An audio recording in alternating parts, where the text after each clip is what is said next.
Hi, and welcome back to the show. And I'm going to be joined shortly in the studio with Mr. John Hardy. Yes, he's back in answering questions and giving us insights. And we're going to conclude what we started off last week, and that is leadership. Don't go anywhere.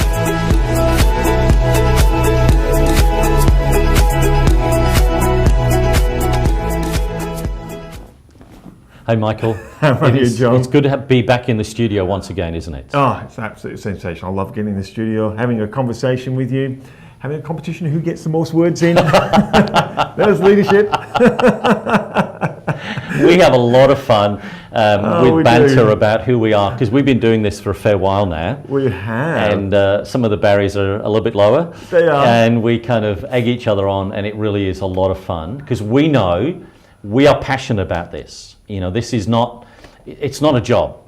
You know, this is a passion, because we know if we can help leaders, business operators, bring transformation into their world. And I love the fact that last week we had from Madrid, again this week from Madrid, and also from Denmark. From Denmark, yes. Which is fascinating, the reach we actually have all across the world and all across Australia. It's just absolutely fascinating that there is help that we are bringing that's helping businesses in their everyday dynamics of what they do. And I know it's my passion to think about the whole dynamics of what it means for you and how I can actually help you. So doing this conversation about leadership is what we're actually doing on an everyday basis, but we don't recognize it. Last week we covered, I think, 4 of the areas, but you're saying, I think, is it 8 areas, 8 core competencies? There is 8 core competencies, and we touched on those. So pick up last week's, and we want to pick up this week's. And so the fundamental we talked about last week that started the whole thing off was leadership is influence. And we want to take that a little bit further in the dynamics of what we're going to do. And at times I need some glasses because I'm over 45. And so what I want you to think about when you're looking at leadership is, how do you see vision, and how do you understand how it illuminates your path? Because that's what leadership does and is. They're interesting words. How do you see your vision, and how does it illuminate your path? Yes. Is this where you start to differentiate, John, between people who just say, I've got a great idea, but then don't progress towards it? Absolutely. Because I believe this about vision. Vision is your preferred future that you're bringing into the present and making it very, very real. And so when you think about that, there is a proverb that says, there's a lamp to my feet and a light to my path. And it's quite a very powerful dynamic to understand when you see things clearly what it actually does. Now I want you to understand that's what I'm asking you about vision. I've gone to the optometrist, yes, and I've sat in front of the machine, and they have taken pictures of my eyes and shown me what my eyes look like, right through the eye and right at the back, because they're looking to see, is there any damage, are the nerves working, and they're asking me about my vision. You know, do I have 20/20 vision? I'm not really sure what I've got. Yes. I wear glasses for reading. My vision is slightly blurred, faintly blurred as I look into the distance, but not causing me any difficulty whatsoever. And so I know that there is some impairment in my vision. And this is what often leaders don't understand, is the impairments of how they see their preferred future, and the impairments, therefore, of how their path is illuminated. Is this why we say we can't see the wood for the trees, or when we're in business, we need the outsider? Because it's very difficult to look inside when you're already on the inside. Yes. Sometimes when people look from the outside, like yourselves who come into the room, suddenly say things and people go, or ask questions, and people go, hold on, how did I miss that? Absolutely. And I have regular conversations with my clients, as my coaches have had with me, where they ask a question and I think I should know the answer, but they're asking the question because they know I don't know the answer, and they're helping me illuminate my path.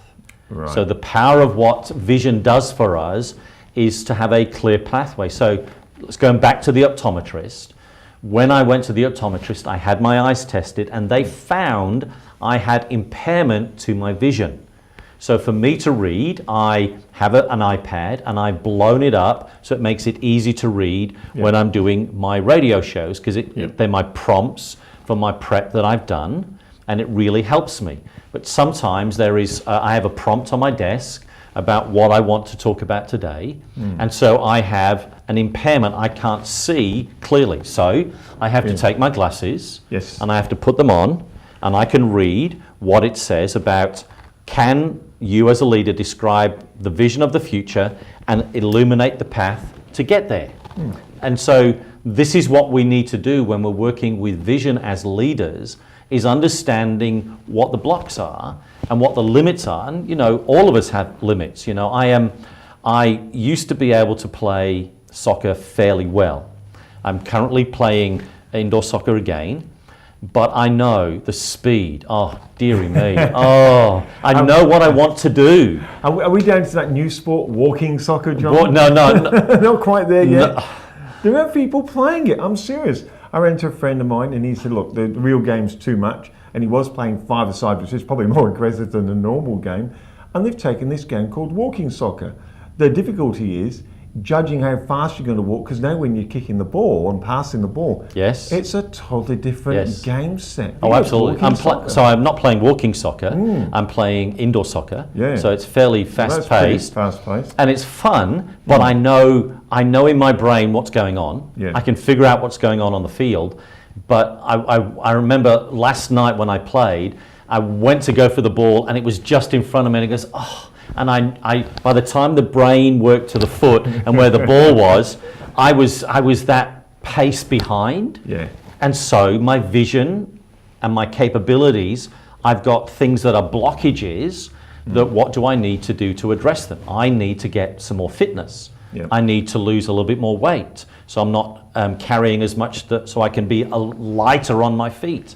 So when we're talking about vision as a leader, it's recognizing that we don't have it all right, and we don't have to have it all right, but we can work on that and get greater clarity and bring tools and resources into our world. It might be a coach and a mentor, and absolutely, I strongly recommend, and from research it tells us, if you have them in your room, you will grow and develop. Absolutely, you will. 50 to 60% increase in capability and ability, which is really quite phenomenal. And so I want that in my room and you want that in your room. And so it's understanding that as a leader and owner of a business, is have you got the handle on vision so you can illuminate the path, because this is what you carry. It's not only for you, but you actually carry it for many. I remember talking to a colleague of mine who leads a franchise business in Australia.